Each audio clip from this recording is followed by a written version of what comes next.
오늘도 이곳에 함께 모여 하나님께 예배드리고 계신 여러분 모두에게 하나님의 은혜와 평화가 넘치시기를 바랍니다. 지난주에 우리는 이스라엘이 약속의 땅인 가나안으로 떠나는 여정의 시작 부분을 살펴보았습니다. 거기서 하나님께서는 이스라엘을 그 가나안으로 직진하게 하지 않으시고 먼 길로 돌아가게 하셨죠. 그것은 만약 이스라엘이 가나안으로 직진을 하다가 대적들을 만나서 전쟁이라도 하게 되면 그들이 애굽으로 돌아갈까 하는 염려 때문이셨습니다. 하나님께서는 이스라엘이 그렇게 연약한 신앙을 가졌기에 그들을 먼 길로 돌아가게 하시며 낮에는 구름 기둥으로 밤에는 불 기둥으로 그들과 함께 하시며 그들을 직접 이끄셨습니다. 그리고 오늘 하나님께서는 이스라엘을 홍해에 이르게 하십니다. 먼저 오늘 본문의 내용부터 살펴보겠습니다. 하나님께서는 이스라엘을 홍해 바닷가에 장막을 치게 하십니다. 그리고 하나님께서는 이스라엘에게 이런 말씀을 하십니다. 애굽 왕 바로는 너희가 광야에 갇혔다고 생각할 것이다. 그러니 내가 그의 마음을 완악하게 할 것이다. 그러면 그는 온 군대를 끌고 너희를 쫓아올 것인데 나는 그 일로 인하여 그 애굽인들이 내가 여호와인 줄을 알게 할 것이다 라는 말씀을 하십니다. 그 후 이스라엘이 홍해 앞에 있는 것을 알게 된 바로는 왜 내가 우리를 섬기던 이스라엘을 놓아주었는가 하는 후회를 하며 하나님의 말씀대로 온 군대와 모든 백성을 끌고 이스라엘을 쫓아갑니다. 그리고 이스라엘이 장막을 친 곳까지 거의 따라붙게 되죠. 그러니 바로의 군대가 자신들을 뒤쫓는 것을 알게 된 이스라엘은 심히 두려워 떨면서 여호와께 부르짖습니다. 그리고 모세에게 이렇게 항의합니다. 애굽에 매장지가 없어서 네가 우리를 이끌어내어 우리를 이 광야에서 죽게 하느냐? 왜 우리를 애굽에서 이끌어내었느냐? 우리가 애굽에 있을 때 너에게 우리를 내버려두고 그냥 애굽 왕을 섬기게 두라고 하지 않았느냐? 애굽 사람을 섬기는 것이 이곳에서 죽는 것보다 더 나았을 것이다 라며 모세에게 항의를 합니다. 그렇게 두려워하는 이스라엘에게 그래서 모세는 너희는 두려워 말고 여호와께서 너희를 위하여 싸우실 것이니 여호와께서 오늘 너희에게 행하시는 구원을 가만히 서서 지켜보라 라는 말을 선포하십니다. 모세의 그 선포가 있은 후에 하나님께서는 모세에게 그리고 또 이렇게 말씀하십니다. 하나님께서는 너는 왜 내게 부르짖느냐? 너는 이스라엘에게 명령하여 앞으로 나아가게 하고 너는 지팡이를 바다로 향하여 들어서 바다가 갈라지게 하라. 이스라엘이 그 바다 가운데서 마른 땅으로 나아가리라. 그리고 그때 내가 완악한 애굽인들의 군대로 말미암아 영광을 얻을 것이니 그들이 그 일로 나를 여호와인 줄 알게 될 것이다 라고 말씀을 하십니다. 우리가 오늘 살펴볼 부분은 그렇게 이스라엘이 홍해를 건너기 바로 직전의 내용입니다. 여러분 먼저 1절부터 4절을 보시면 하나님께서는 이스라엘을 홍해 앞에 이동하게 하신 후에 모세를 통하여 그들에게 이런 예고를 하시죠. 너희가 지금 광야의 끝과 바다에 있으니 바다 앞에 있으니 바로는 너희가 그 광야와 바다 사이에 갇혔다고 고립되었다고 생각할 것이다. 그럼 그때 내가 그의 마음을 완악하게 할 것인데 그러면 그가 애굽의 온 군대를 동원해서 너희를 뒤쫓을 것이다 라는 예고를 하시죠. 여러분 여기서 하나님이 바로의 마음을 완악하게 하시겠다는 말은 이전에 말씀드린 적이 있지만 하나님께서 그의 마음을 완악한 상태 그대로 놓아두신다라는 뜻이라고 했습니다. 거기서 완악하게 하시다라고 번역된 히브리어 동사는 히브리어에만 있는 독특한 히피령 동사로서 허용의 용법으로 쓰였다고 했습니다. 그래서 그것은 하나님께서 그의 마음을 악하게 만드신 것이 아니라 그의 완악한 마음을 그대로 놓아두셨다라는 뜻이라고 했었죠. 그것에 대하여는 지난해 9월 29일 설교를 다시 참고해 보시면 될 것 같습니다. 아무튼 이번에도 하나님께서는 바로의 그 완악한 마음을 그대로 놓아두실 것인데 그러면 그가 이스라엘이 광야와 바다 사이에 갇힌 줄로 착각하고 군대를 일으켜 이스라엘을 뒤쫓게 될 것이라고 하시죠. 즉 지금 이 상황은 바로가 이스라엘을 뒤쫓는 것이 아니라 사실은 하나님의 성품을 잘 아시는 하나님께서 바로의 기지를 이용하셔서 그를 일부러 거기로 끌어들이신 상황입니다. 여러분, 지난주에 말씀드렸듯이 하나님께서는 우리 사람들의 성품을 아주 잘 아시죠. 그래서 지난주에 하나님께서는 이스라엘의 연약한 성품을 아시기 때문에 그들을 먼 길로 돌아가게 하셨습니다. 그처럼 오늘 하나님께서는 이스라엘을 일부러 이 홍해에 갇힌 것처럼 보여주셔서 분을 못 찾는 바로의 기지를 이용해 이스라엘을 뒤쫓게 하신 것입니다. 즉 하나님께서 파놓으신 함정에 바로가 걸려든 것이죠.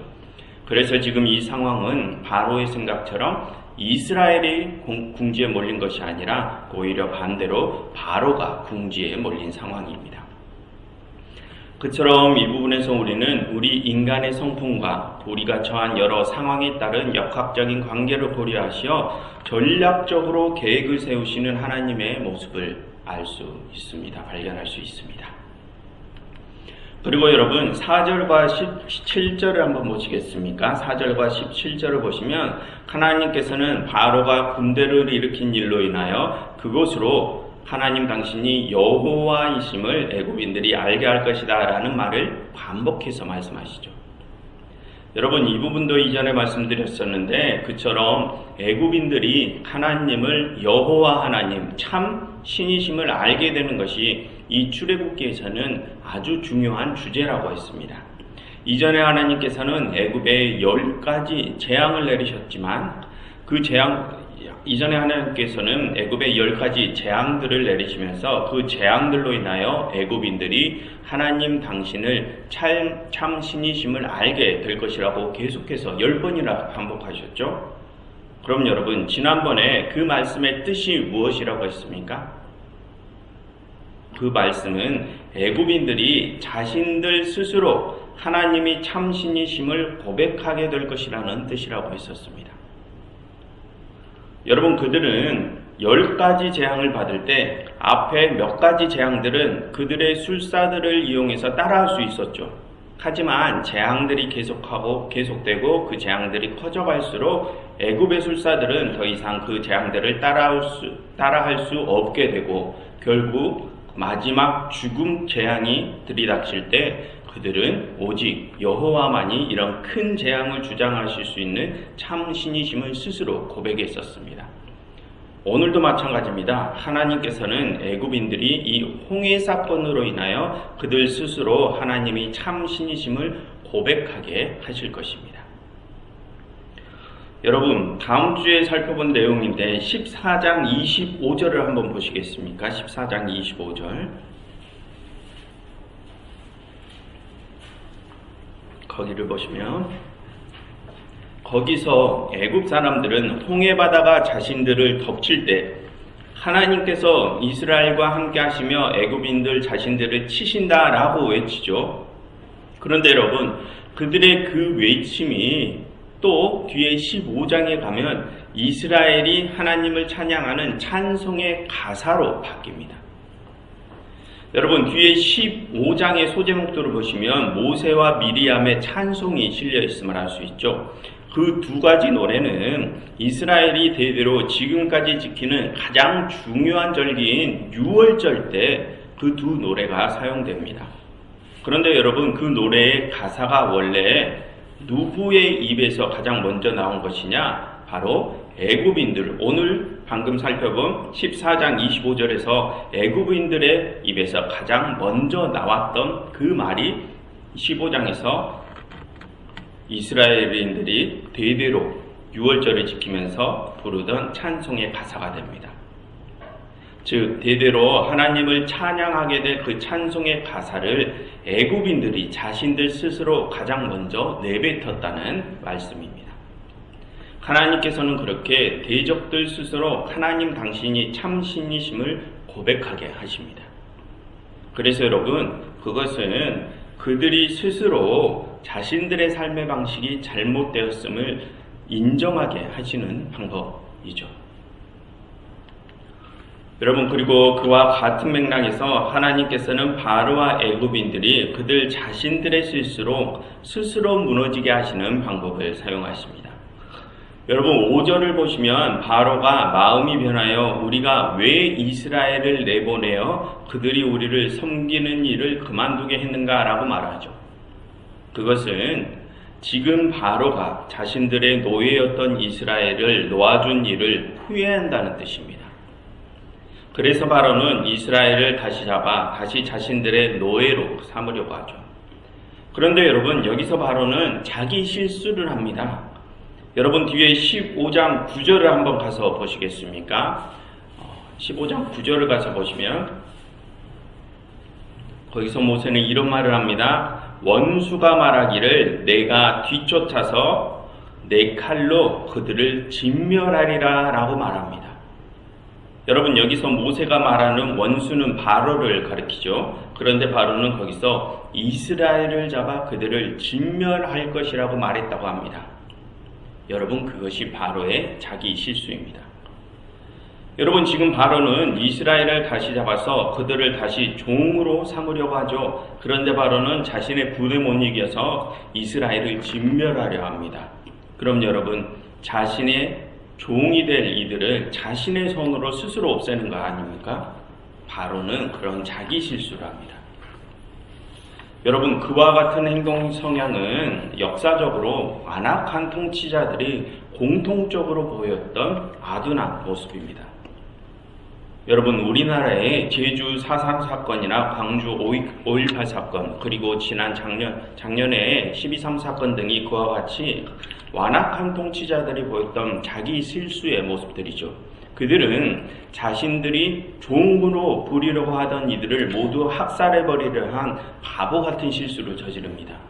그래서 하나님께서는 그런 완악한 통치자들이 그들의 바보 같은 꾀에 그들 스스로 무너지게 그대로 놓아두시는 것입니다. 여러분, 성경의 그러한 내용과 과거 우리 인류 역사를 통해서 우리가 완악한 자들을 섬기면 어떠한 말로를 맞게 되는지를 배울 수 있게 됩니다. 그리고 여러분, 10절부터 12절을 보시면 여기서 이스라엘은 바로의 군대가 자신들을 뒤쫓아오는 모습을 보고 두려움에 사로잡히죠. 그들은 바로를 오랫동안 겪어봐서 그의 성질을 잘 알기 때문에 지금 더 두려운 것입니다. 그래서 이스라엘은 모세에게 자신들이 여기서 죽음을 맞이하는 것보다 차라리 종살이가 더 낫겠다라며 울부짖죠. 여러분, 지금 이 울부짖음은 지금 그들이 바로의 힘과 하나님의 힘 사이에서 바로 쪽이 더 우세하다고 생각하고 있음을 보여줍니다. 그래서 그들은 다시 과거로의 회귀를 선택하죠. 여러분, 지난번에 이스라엘은 하나님께서 애굽에 열 재앙을 내리심으로 자신들을 바로의 손에서 구원하시고, 또한 하나님께서 자신들과 함께 하시며 구름 기둥과 불 기둥으로 인도하시는 것을 경험했었습니다. 그런데도 지금 그들은 바로가 자신들을 뒤쫓아 금방 전의 경험들을 까맣게 잊어버리고 과거로의 회귀를 생각합니다. 그처럼 지금 그들의 신앙은 너무도 연약한 상태죠.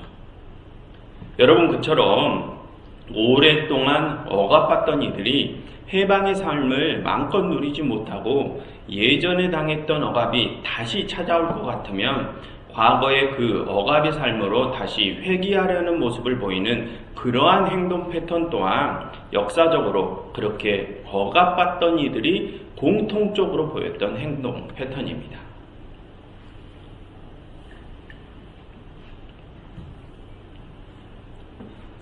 여러분, 과거 해방 이후에 우리나라에서는 두 차례 인혁당 사건이 있었죠. 인민혁명당 사건이 있었습니다. 그 중에서 박정희 윤신 정부 때 일어난 두 번째 인혁당 사건은 선량한 대구 시민들 중에 8명을 난파 간첩으로 몰아서 사법살인을 저지른 사건이었죠.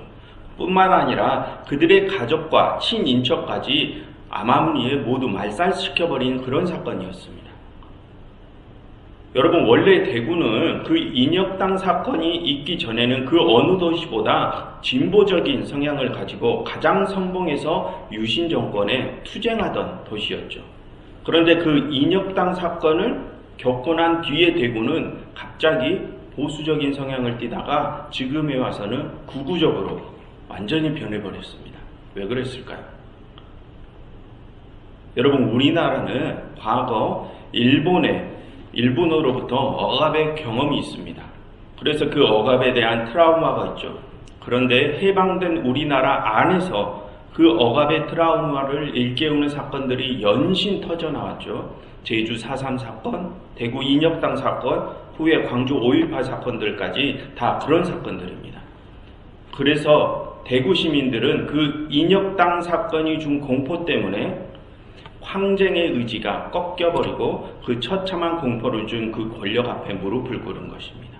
그리고 그 권력자들의 횡포가 너무도 두려운 나머지 자손들에게는 무조건 그 권력자들이 하는 말대로가 따르라고 하면서 그 악의 권력에 동화됩니다. 왜요? 그렇지 않으면 자신의 자녀들마저 다 그렇게 몰살당할 것이기 때문이죠. 그래서 이제는 무조건 그 권력자들의 말대로만 따르라고 하다가 대구가 지금까지 이렇게 극우적인 성향으로 변해버린 것입니다. 여러분, 그처럼 과거에 억압받던 이들이 악의 세력에 저항하다가 과거에 받았던 억압을 다시 받게 되면 오히려 그 권력의 그늘 안으로 들어가서 그 권력에 동화돼 버리는 성향도 역사적으로 그렇게 억압받던 이들이 공통적으로 보이던 행동 패턴이었습니다. 그러한 모습은 거대한 공포 앞에 질려버린 연약한 개인들의 모습을 보여주죠. 그래서 모세는 그렇게 공포에 질려버린 이스라엘에게 하나님의 구원의 신탁을 선포합니다. 13절과 14절을 보십시오. 거기서 모세는 세 가지 신탁을 전합니다. 그 신탁에는 하나님의 모든 계획이 다 들어있죠. 먼저는 두려워하지 말라라는 신탁입니다. 여러분, 이 말씀은 하나님께서 너희를 반드시 구원하실 것이라는 확신을 주시는 말씀입니다. 여러분, 이전에 하나님께서는 모세를 처음 부르실 때 애굽을 두려워하던 그에게도 똑같이 두려워하지 말라라고 하셨죠. 그리고 출애굽을 이루셨습니다. 그리고 이제 하나님께서는 모세에게 주셨던 그 두려워하지 말라라는 말씀을 이스라엘에게도 똑같이 주십니다. 무슨 뜻입니까? 이번에 주실 이 구원도 확실하다는 것입니다. 그러니 그것에 확신을 가지라는 말씀이시죠. 그리고 다음 신탁은 가만히 서서 하나님께서 행하시는 구원을 지켜보라 라는 신탁입니다.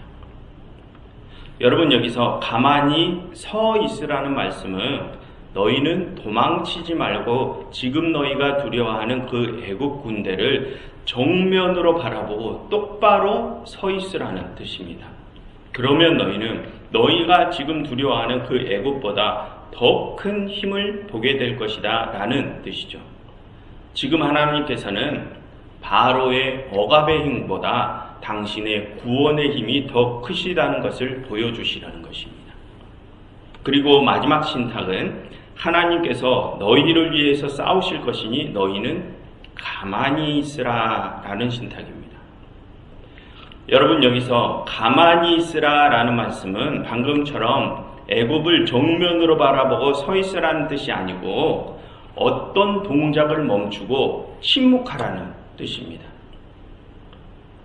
여러분, 아까 이스라엘은 애굽 군대가 자신들을 뒤쫓으니까 모세에게 탄식과 원망을 쏟아부으며 울부짖었죠. 그래서 하나님이 말씀하십니다. 너희는 그런 탄식과 원망을 그치고 침묵하라는 말씀입니다. 그래서 뒤에 15절을 보시면 하나님께서는 모세에게 너는 어찌하여 내게 부르짖느냐 라고 말씀하시죠. 즉, 지금 가만히 있으라는 말씀은 그 탄식과 원망을 그치고 침묵하라는 말씀입니다.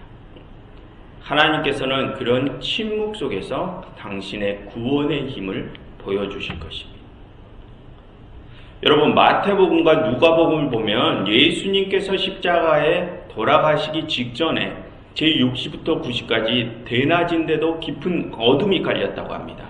그것은 그 시간이 아주 고요한 시간, 깊은 침묵의 시간이었음을 보여주는 것이죠. 그처럼 하나님께서는 오직 그 구원 사건에만 사람들의 시선이 집중될 수 있도록 그 깊은 침묵 속에서 구원을 이루십니다. 그럼으로써 하나님께서는 온 세상에 당신의 구원을 보여주시는 것입니다. 살펴보신 것처럼 하나님께서는 지금 애굽의 군대를 보고 두려워하는 이스라엘에게 두려워하지 말고 애굽 군대를 정면으로 응시하면서 탄식과 원망을 그치고 침묵 가운데서 하나님의 구원을 지켜보라 라는 구원의 신탁을 모세를 통하여 선포하십니다. 그리고 15절과 16절에서 하나님께서는 이제 모세에게 너는 바다를 향하여 손을 들고 그 바다를 갈라지게 하라. 그리고 이스라엘을 그 바다 가운데 마른 땅으로 건너게 하라 라고 명령하십니다.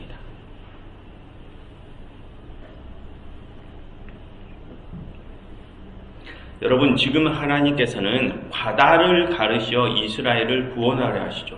그런데 그 일을 모세를 통하여 행하십니다. 즉 하나님께서는 그 모세를 자신의 구원 사역의 도구이자 대리인으로 사용하시는 것입니다. 여러분, 지금 모세가 맡은 역할은 후에 예수님께서 맡으신 역할과 같은 역할입니다. 지금 하나님께서는 모세를 통하여 이스라엘을 구원하시고 후에 하나님께서는 예수님을 통하여 온 만민을 구원하시죠. 그처럼 하나님께서는 우리 인류의 역사 속에서 압제의 고통 속에 있는 이들을 자신의 대리자들을 사용하시어 그렇게 반복적으로 구원하십니다. 여러분, 그것은 어떤 한 개인이나 어떤 한 공동체에 일어나는 그런 역사적인 구원 사건은 그들에게 일어난 사건임을 넘어서 전 우주적인 사건임을 보여주는 것입니다. 과거에 일어났던 출애굽 구원 사건이나 십자가 사건은 현재와 미래에 일어날 모든 구원 사건과 연결된다는 것이죠. 여러분, 이전에 이스라엘이 대대로 드리는 유월절 예전은 과거 출애굽 사건을 재현하는 예식이라고 했었죠. 그럼으로써 이스라엘의 모든 후손들은 그 유월절 예전을 통하여서 과거의 출애굽 사건 속으로 다시 돌아간다고 했었습니다. 또한 그 유월절 예전을 통하여 과거의 출애굽 사건을 현재로 다시 끌어들인다고 했었죠. 그렇게 그 유월절 예전과 출애굽 사건은 시간을 뛰어넘어서 서로 연결되어 있다고 했습니다. 그래서 이 출애굽기에서는 그 유월절에 관한 내용과 그 출애굽에 관한 내용을 샌드위치 구조로 저번에 묶어 놓았으면 우리가 살펴보았죠. 그런데 지금 이 송해 사건도 그 앞 뒤의 내용을 보시면 그 유월절에 관한 내용과 샌드위치 구조로 또 묶여 놓았음을 알 수 있습니다. 여러분, 바로 앞 13장을 보시면 무교절, 유월절에 관한 내용이 나오죠. 그리고 뒤에 15장에서도 유월절에 부리는 모세의 찬양을 소개하는 내용이 나옵니다. 즉, 이 홍해 사건도 대대로 유월절 예전을 통하여 이스라엘의 후손들이 반복적으로 경험하게 되는 사건이라는 것입니다. 그처럼 하나님께서 과거에 이스라엘을 홍해에서 구원하신 사건은 그 사건만으로 끝나는 것이 아니라 예수님의 십자가 사건과도 연결이 되고 또한 그 뒤에 있을 현재와 미래의 모든 구원 사건과 연결된다는 것입니다. 그렇게 하나님의 구원 사역은 우리의 역사에서 계속 그렇게 반복이 됩니다.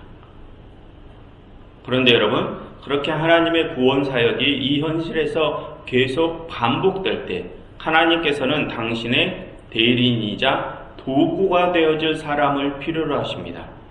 모세가 이스라엘의 구원의 도구가 되었고 예수님이 만민의 구원의 도구가 되셨던 것처럼 말입니다. 그런데 여러분, 예수님께서는 우리를 당신의 제자로 부르시죠. 예수님께서는 우리가 당신과 모세가 맡으셨던 그 구원의 도구 역할을 계속 맡아주기를 바라셨던 것입니다. 그리고 오늘 본문에서 마지막으로 살펴볼 부분은 15절에서 하나님이 모세에게 너는 왜 부르짖느냐라고 말씀하시는 부분입니다.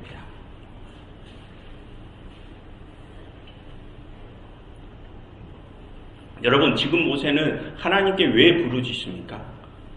그것은 지금 이스라엘이 애굽 군대를 보고 두려워서 모세에게 원망을 늘어놓았기 때문이죠. 그래서 모세는 하나님께 이스라엘의 그 원망을 전했나 봅니다.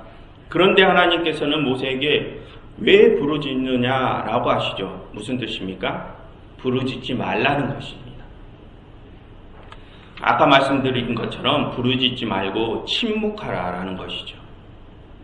여러분, 지금 그 말씀은 하나님께서 모세에게 이스라엘을 가서 침묵시키라고 하시는 명령입니다. 그처럼 지금 우리가 해야 할 일은 다른 연약한 신앙인들을 침묵시키는 일이라는 것입니다. 그럼 여러분, 왜 하나님께서는 우리에게 그렇게 다른 연약한 신앙인들을 침묵시키게 하실까요? 그것은 지금이 구원의 때이기 때문입니다. 지금은 우리가 탄식과 원망을 내베풀 때가 아니라 구원을 이루어야 할 때이기 때문이죠. 그래서 하나님께서는 모세에게 명령하시죠. 너는 저 바다를 향해 손을 들어 그 바다를 가르라 하십니다. 그리고 그 갈라진 바다 가운데로 이스라엘을 나아가게 하라라고 하시죠. 여러분, 이전에 창세기 강의 때 말씀드린 적이 있습니다. 이 바다는 죄악의 세력들을 상징한다고 했었습니다. 그것은 과거 수메르 신화에서 영향받은 것으로 유대 문학에서 물은 죄악의 근원을 상징한다고 했었죠. 그래서 하나님께서는 대홍수로 노아 시대 사람들을 홍해에서 애굽인들을 진멸하시는 일을 범죄한 사람들이 범죄한 사람들이 자신들이 저지른 죄악 때문에 스스로 무너지는 일을 의미한다고 했었습니다. 그래서 아까도 하나님께서는 바로가 자기 실수, 자기 죄악에 스스로 무너지게끔 하신다고 하셨죠. 그런데 지금 하나님께서는 그 모세에게 그 죄악을 상징하는 바다를 가르라고 하십니다. 무슨 뜻입니까? 그 죄악의 정면으로 맞서라는 뜻입니다. 그 죄악의 세력들 앞에서 하나님의 의로운 군사로서 당당히 맞서 싸우라는 것입니다. 그리고 그 악의 세력들을 무너뜨리라는 말씀이시죠. 여러분, 아까 설교 초반에 지금 이 홍해 사건은 하나님께서 전략적으로 계획을 세우셔서 일으키신 사건이라고 했었죠. 그것은 하나님께서 직접 이 홍해 사건을 주도하신다는 뜻이었습니다.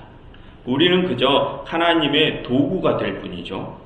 우리의 힘으로 그 커다란 악의 세력들과 싸우는 것이 아닙니다. 즉, 하나님께서는 이스라엘에게 당신께서 이 구원 사건의 모든 과정을 이끄실 것이니 너희는 그것에 확신을 가지고 두려워 말고 그 악의 세력을 정면으로 응시하고 서서 당당히 맞서 싸우라고 하시는 것입니다. 그렇게 지금은 구원을 이룰 때이지 탄식이나 원망을 할 때가 아니라는 말씀입니다. 그러니 하나님께서는 지금 모세를 통하여 그렇게 이스라엘을 바로의 군대에 당당히 맞서도록 세우신 것입니다. 여러분, 하나님께서는 다른 연약한 이들을 그렇게 죄악의 세력에 맞설 수 있게 세우는 일을 우리에게도 맡기셨습니다. 여러분, 과거 이스라엘에게 일어났던 그 출애굽의 사건은 그 사건만으로 끝나는 것이 아닙니다. 과거 예수님께서 십자가에서 이루신 그 구원 사건도 그 사건만으로 끝나는 것이 아니죠. 하나님께서 과거에 이루셨던 그 구원 사건들은 과거와 현재와 미래 그 모든 시간 속에서 반복적으로 이루어지는 사건들입니다. 여러분, 지금 우리나라는 너무도 고통스러운 상황 속에 있죠. 선량한 시민들을 속이고 억압하는 죄악의 세력들이 권력을 쥐어잡고 죄를 지어도 너무도 떳떳이 국민들 위에서 군림하고 있습니다. 그런데도 다른 공권력은 그들이 무서워서 그들을 잡지도 못하고 있죠. 그래서 우리 국민들은 그 무법하고 무도한 악의 세력의 횡포를 무력하게 지켜보고만 있어야 하는 상황입니다. 하지만 여러분, 하나님께서는 분명히 말씀하십니다. 너희를 위하여 내가 싸울 것이니 너희는 두려워 말고 오늘 내가 너희를 위하여 행하는 구원을 지켜보라 라고 하십니다. 여러분, 하나님께서는 과거에 애굽의 압제에 있던 이스라엘을 구원하셨듯이 반드시 우리도 지금 이 압제의 상황 속에서 구원해 주실 것입니다. 그러니 여러분, 더 이상 그 악의 세력들 앞에 두려워서 무릎 꿇지 마시고 우리와 함께 하시는 하나님을 확신하시며 그들과 당당히 맞서 싸우십시오. 우리가 가진 힘이 아무것도 없다고 하더라도 만군의 여호와 하나님께서 우리의 힘이 되어 주실 것이니 더 이상 두려워하지 마시고 그 죄악의 세력들을 정면으로 바라보시며 맞서 싸우십시오. 그러면 하나님께서 우리의 구원을 이루어 주실 것입니다. 기도하겠습니다. 하나님, 과거에 당신께서 이스라엘을 구원하셨듯이 지금 우리를 구원하여 주옵소서. 그래서 이 세상에 여호와 하나님께서 참 신이심을 드러내 주시옵소서. 예수 그리스도 이름으로 기도드렸습니다.